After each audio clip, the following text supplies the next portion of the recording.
বাংলাদেশের গণতন্ত্র চর্চার নতুন ধারা আমরা সৃষ্টি করতে চাই। বাংলাদেশের ইতিহাসে রাষ্ট্রপতি নির্বাচনে দলীয় সরকার এবং সংসদের মেজরিটি টোটাল মেজরিটি থাকলে সাধারণত সরকারি দলেরই একক প্রার্থী থাকে, এখানে প্রতিনিধিত্ব হয় না।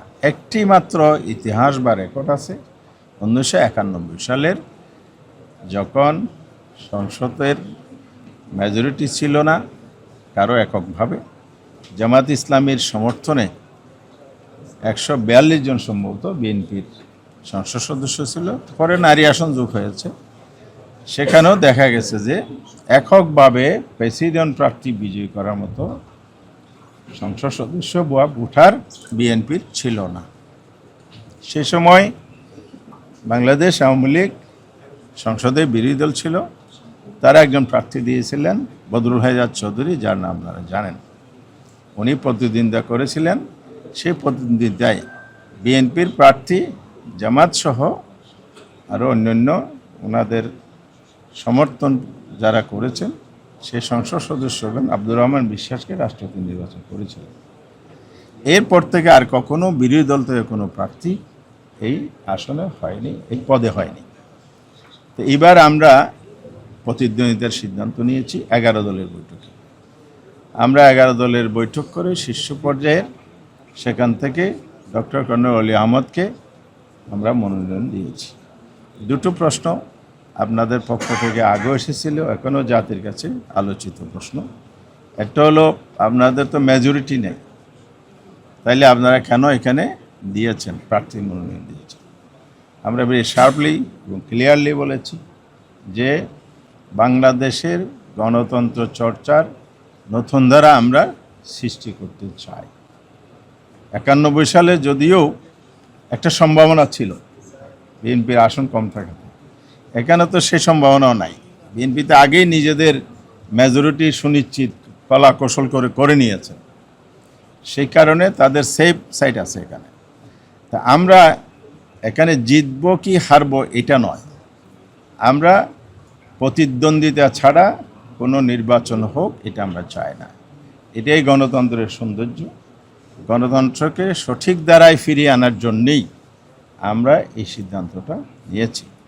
নাম্বার 2 হচ্ছে, এমন একজন প্রার্থীকে আমরা এখানে নমিনেশন দিয়েছি যিনি জাতীয়ভাবে সমালোচনা বিতর্কের ঊর্ধ্বে এবং দেশের খেতাবপ্রাপ্ত মুক্তিযোদ্ধা। উনি 3 বার মন্ত্রী ছিলেন, 6 বার এমপি ছিলেন। উনি পিএইচডি হোল্ডার, উচ্চ ডিগ্রিধারী, এবং দেশের জন্য অনেক অবদান তিনি রেখে গেছেন। রাজনীতি আসার পর থেকেই দীর্ঘ সময়, এক সময়ে বিএনপির স্ট্যান্ডিং কমিটির মেম্বার ছিলেন, আবার আলাদা দল করেছেন, এখন আবার আমাদের সাথে জোটবদ্ধভাবে উনি রাজনীতি করে যাচ্ছেন। আমরা আশা করছি জাতি এটাকে অবশ্যই ইতিবাচক দেখছে এবং আমাদের 11 দলের সিদ্ধান্তকে প্রশংসা করছে।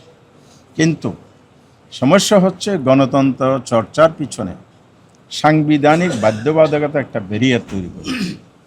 সেটা হচ্ছে আর্টিকেল 70 আমাদের কনস্টিটিউশনে 70 অনুচ্ছেদ বলে, যেটা নিয়ে আমরা ঐক্যমত্য কমিশনে সংসদ সদস্যদের স্বাধীনভাবে তার মতামত জাতির সাথে, জনগণের সাথে, দেশের সাথে রাখতে পারে, সে ডোরটা ওপেন করা।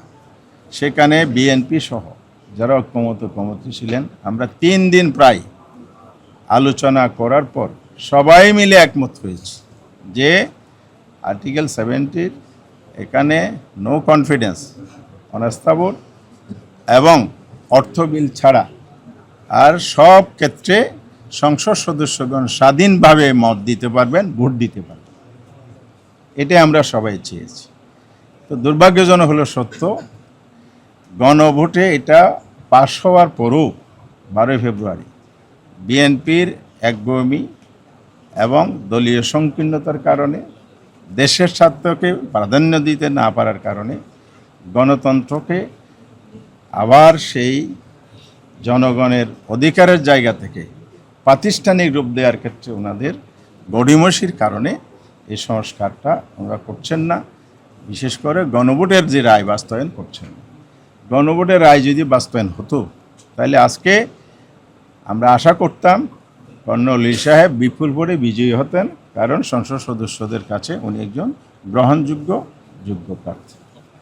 আবার শুনতেছি বিএনপি সচিবালয়ে প্রধানমন্ত্রীর কার্যালয়ে স্ট্যান্ডিং কমিটির মিটিংয়ে বসছেন, এখনও কাকে প্রার্থী দেবেন আমরা বা জাতি জানতে পারে নাই। কারণ ওনাদের মধ্যে প্রার্থী বাছাইয়ের যে সংকট আমরা লক্ষ্য করছি, এই যে দৈন্যতার জায়গায় যোগ্য প্রার্থী দিতে না পারা, সে জায়গা থেকেও আমরা আশা করতে পারি যে কর্নেল ওলি সাহেবের যোগ্য, উনি সবার সামনে জাতির সামনে এসেছেন। আর একটা বিষয় আমরা প্রতিবাদও করতে চাই, সচিবালয় হলো একটা নির্বাহী জায়গা, এখানে রাজনৈতিক দলের শীর্ষ বৈঠক হবে, শীর্ষ ফোরামের বৈঠক হবে, এটা অতীতের রেকর্ড আমাদের জানা নেই। তো এই যে কাজটি ওনারা করছেন, তাহলে ওনারা গণতন্ত্রকে কিভাবে দেখেন? আমার দলের মতো হলে গণতন্ত্র, নাইলে আমি স্বৈরতন্ত্র। 5 মাস বা 6 মাসের কার্যক্রম, অতীত থেকে কোনো পরিবর্তন নাই, ওনাদের মহাসচিব বলে দিয়েছেন। তা আমাদের আর নতুন করে বক্তব্য দরকার নেই। মহাসচিবের বক্তব্য, ফখরুল সাহেব যেটা বক্তব্য দিয়েছেন, মাননীয় মন্ত্রী, দলের মহাসচিব, এটাই জাতি জেনে গেছে। বোঝা যাচ্ছে যে ওনারা আসলে পরিবর্তন চান না বলেই পরিবর্তন হচ্ছে না। পরিবর্তন যদি ওনারা চাইতেন, তাহলে সংসদের প্রথম শপথের দিন ওনারা সাংবিধানিক পরিষদের, সংস্কার পরিষদের শপথ দিতেন, অধিবেশন ডাকতেন, এর মধ্যে এটা সংস্কারের মধ্যে গণভোটের একটা বাস্তবায়ন হতো। তা আমরা এখন আশাবাদী হতে চাই।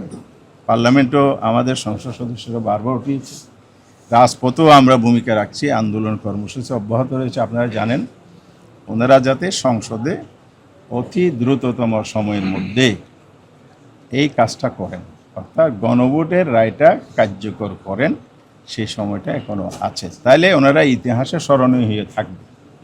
ওনারা এখন যে সমালোচিত হচ্ছেন, জাতির কাছে দীক্ষিত হচ্ছেন, এই জায়গা থেকে ওনারা মুক্তি লাভ করবেন। আরেকটা হচ্ছে, সরকার যদি চায় একটা অ্যাক্ট বা অধ্যাদেশ, প্রথম অধ্যাদেশ পরে অ্যাক্ট হয়, অধ্যাদেশ জারি করেও কিন্তু করতে পারে। পার্লামেন্ট যেহেতু এখন নাই, তাহলে অনেক অধ্যাদেশ ওনারা ইতিমধ্যে জারি করেছেন। তার সাথে যদি বলতো সবাই মিলে যখন একমত হয়েছে একটা অধ্যাদেশ জারি করে দিই, বাংলাদেশের গণতন্ত্র উচ্চ পর্যায় থেকে চর্চা শুরু হোক,